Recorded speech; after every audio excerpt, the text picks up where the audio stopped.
Trap is the latest film by the respectable and fascinating writer and director M. Night Shyamalan, who was behind many others such as The Sixth Sense, Unbreakable, Signs, The Village, and The Happening.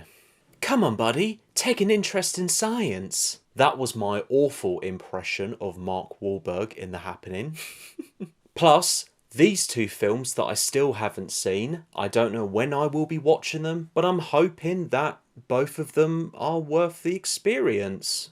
Finally, we have Split, Glass, Old, Just Last Year, Knock at the Cabin, and many more examples. The film is about a father and his teen daughter attend a pop concert, only to realise they've entered the centre of a dark and sinister event. M. Night is a filmmaker who I'm always there to support. He is one of the few that still makes mostly original stories and funds them with his company Blinding Edge Pictures. His concepts are straightforward, but very interesting, and you can only hope that the big twist is going to be great, but not always though. It depends on how you react and process to it. With his latest film Trap, there were aspects I liked very much, but some I disliked. Starting with the positives, M. Night has created a fantastic plot setup, and I was on board to see where Shyamalan was going to take me next. It's simple, but so exciting and nerve-wracking. Anything can happen in the main character's situation and what could unfold along the way. Josh Hartnett's lead performance was excellent. He showed much effort and he carried this film. Hartnett plays the character named Cooper, who is very good at manipulating others by pretending to be a very nice, average, everyday guy, but who is a killer and is a pretty unhinged and psychotic person. I had vibes of Alfred Hitchcock's Psycho and John Carpenter's Halloween from Cooper's personality, demons, and additions. Overall, Josh Hartnett delivers a solid lead performance. What I liked the most about Cooper is how he strategizes ways to get himself out of the situation at the gig. As I mentioned earlier, by pretending to be nice and also by doing some sneaky work of getting access to doors and hallways for a safe exit without getting caught. I once again found this to be exciting and nerve-wracking, in addition to the fact that the entire perspective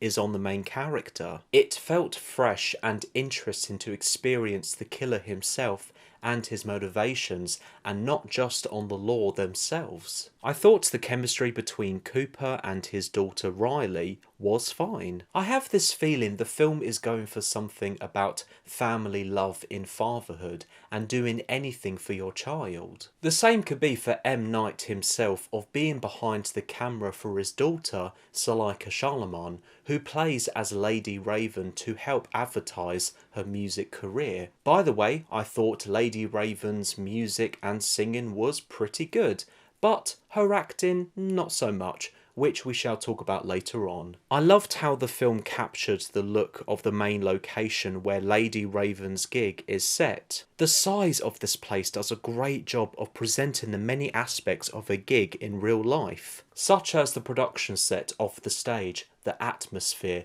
the merchandise, and the hundreds and hundreds of extras as the audience, who all looked pretty real to me. It felt dedicated and realistic, and you feel like you're there. Regarding my negatives, firstly, going back to Lady Raven's gig sequences, and this is a nitpick here, I wasn't a fan of the sound when Cooper and Riley were in conversation, and it felt inaccurate. In real life, you would be shouting at each other when making conversation, and a lot of films do struggle with this, and I think it's because they are concerned that the audience will struggle to listen. If you want a great example though, check out David Fincher's The Social Network. That film does a great job when mixing sound in loud spaces with individuals talking. The tone of Trap was all over the place. It's classic M. Night where you sometimes can't tell if moments are meant to be funny or serious. In addition to this,